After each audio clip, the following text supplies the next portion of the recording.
Hi mga ka-nice channel, mayong gabi sa tanan no. So mag-upload na po tayo. Upload na po ta sa YouTube.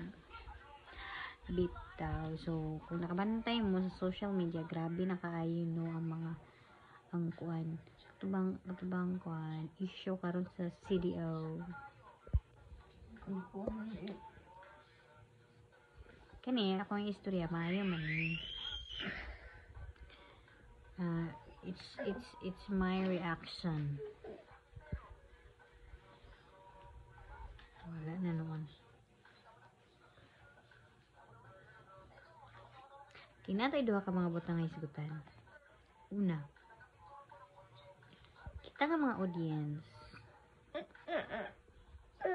dili din na to i-generalize ang paggamit og pangalan sa pastor. Na-appeal naman, na-involve man ang pastor with ato good. No? So, kung nasayod mo sa history bitaw, naay usa ka priest or sulugon sa Ginoo nga siya may pinakauna nga serial killer. No, hangtod na karon nagya po na siya sa history. So, pag mayroon mong pastor, kay atong panlantaw sila balaan o uban pa. Pero tao ra manggod po na sila. So, makasala sila. Kita, tao ra po ta, makasala ta. So, dili ta dayon mo mag-judge sa manggaling kay dili man kita ang balaod. Then usa pa ang balaod sa Pilipinas, maayo man pod. No? Ang mga authorities, man na sila ikuanan sa Ginoo para mainsakto ang process kung kinsa man jud gali kanang sad-an sa nahitabo. So, una dili ta mo-judge. Ikaduha, kaning lang ta ba? Neutral ta sa tanan. Okay.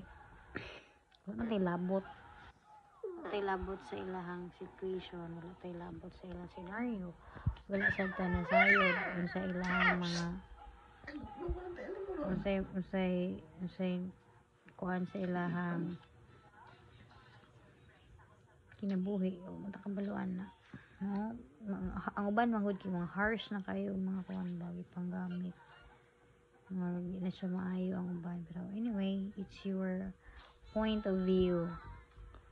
So, dili man po ta makakuana na, dili ta mga pugong kay it's your kuanong pod idea. So, mo lang na akong idea pod nga. Una, kung na mga issue, we need to tawag ni, hindi na mag-judge. Okay, ang ban sakit naman kayo with mga words nang ipanggamit ginuangan na nila ba. Kaya ikaduha, neutral lang gud ta. Napay katulod ay. So we will pray for everything na maayo ang resulta magaling kay anyway ang God is in control of everything. No? Dili mo na ikanon sa Ginoo kung walay purpose. So whatever it is, we need to be silent, be vigilant, no? Tomorrow to. Bye-bye.